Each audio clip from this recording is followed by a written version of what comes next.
নমস্কার বন্ধুরা, দেখুন আমি আজকে রান্না করব মৌরি পটল।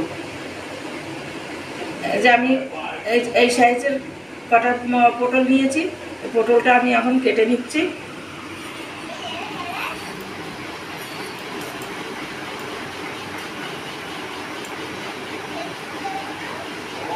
এভাবে আমি ছেঁচে মাঝখান দিয়ে কেটে নিচ্ছি।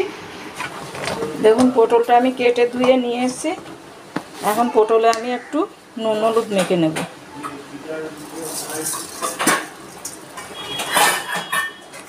এবার দিচ্ছি অল্প একটু হলুদ।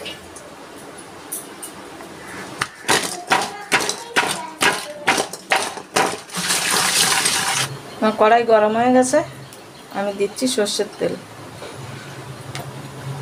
তেল গরম হয়ে গেছে, আমি পটল দিয়ে দিচ্ছি।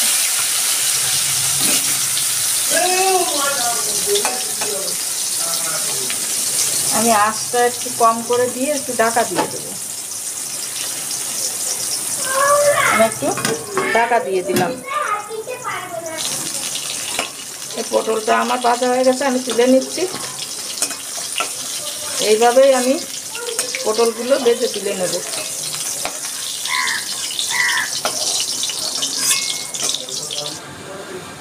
আমি ফোড়নে একটা শুকনো লঙ্কা দিচ্ছি অল্প কটা মৌরি,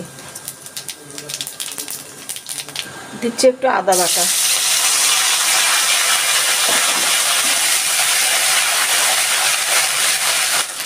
একটুখানি জল দিচ্ছি। এর মধ্যে আমি আলুগুলো দিয়ে দিচ্ছি।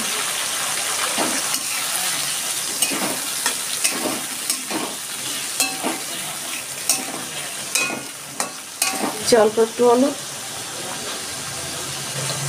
অল্প একটু নুন।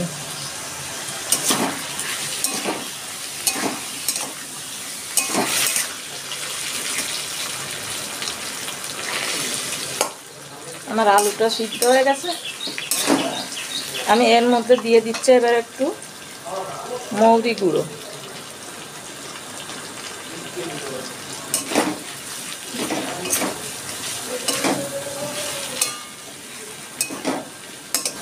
এবার আমি দিয়ে দিচ্ছি পটলগুলো।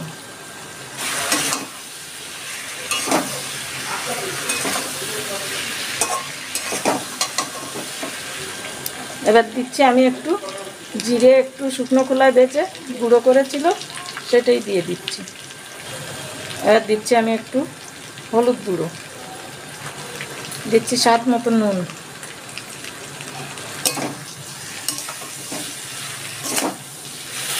আমি এবার দিয়ে দিচ্ছি জল।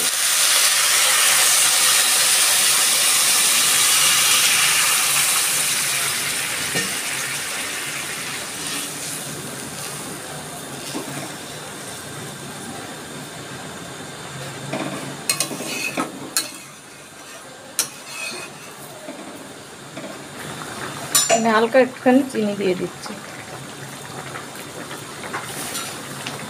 আমি পটলে একটু ফোড়ন দেব, দিচ্ছি একটু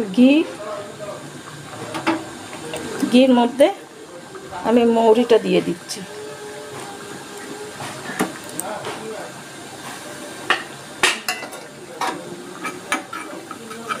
আমার রেডি হয়ে গেছে, আমি পটলের মধ্যে ঢেলে দিলাম।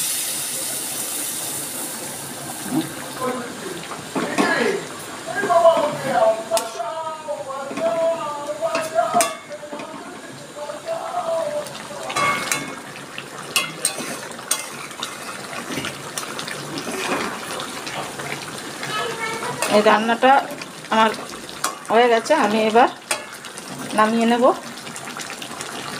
এই রান্নাটা আমি যেভাবে করলাম এইভাবে আপনারা করে খেয়ে দেখতে পারেন, খুব ভালো লাগবে। ভালো লাগলে আমাকে একটু জানাবেন। আর রং হওয়ার জন্য যদি আপনাদের মনে হয় একটু কাশ্মীরি লঙ্কার গুঁড়ো দেবো, সেটাও দিতে পারেন।